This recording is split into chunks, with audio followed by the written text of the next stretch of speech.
Okay. Yes, yeah. Now, you went to Miners Seminary for, what, a year or so with them? I went to Wadhams Hall for College 1 Seminary. year, and then to Christ the King in East Aurora. Right. Because So you actually were a graduate and undergraduate of St. Bonaventure University, where we went to school together. Alma mater there. You were a year ahead of me, I believe 1 year ahead of me. Yes. And weren't you a bachelor's degree in, what, sociology? Psychology. Psychology. Did that turn out to help you at all in the priesthood? It did, but you always need psychology in the priesthood, you know, so it was wonderful there. Well, as you know from your experience, you know, you're always working with people, you know, and helping people.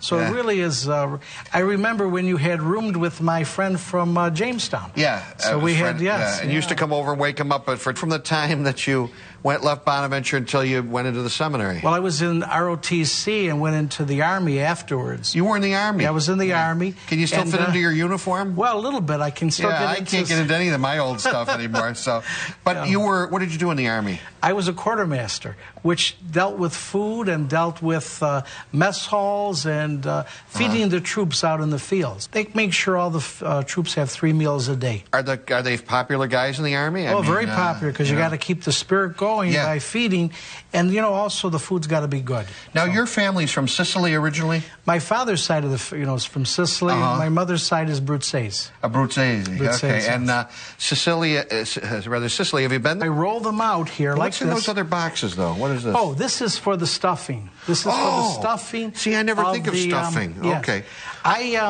My mother and grandmother used to stuff them with a very wonderful stuffing made out of currants, honey, and also nuts. And they used to. I have the recipe. Now, why did they do that? I guess it was part of their family tradition where they had, you know, made it that way. And some people just leave them plain. You can eat them plain, but we grew up with them being filled. I see. So it's really wonderful. Is this pizzelle maker? This is electric, obviously. In the old days, how'd they do them? Did they heat them in the oven, or? Oh, you know what they did? They had the old ones that fit on the stove. And they were cast iron, and you would fill them up, and you cook exactly on the stove. Always make that little noise like they're screaming to get out? It makes a little bubble sound, so you know when it's... and some cook them really brown, but I don't cook them very brown. I make sure that they're more on the light side. So all this is 14 eggs, 28 teaspoons of flour, 28 teaspoons of sugar, 3 bottles of anise, and a zest of 3 lemons. 3 lemons. That's all it takes. And they come out so beautiful. They come like this. Oh, you don't? Okay. I always remove them like this because what happens is sometimes they're very, very hot. And then, you know what they look like to you? What do they look like to you as you hold them up? A little snowflake? A little snowflake. A host? They look like hosts from the altar. Almost they do, yeah. Some will roll them, too, and put different... Can you roll them? You can when they're roll still them. hot.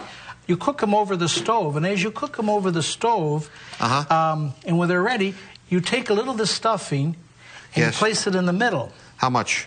That's good. About a dollop there. Okay.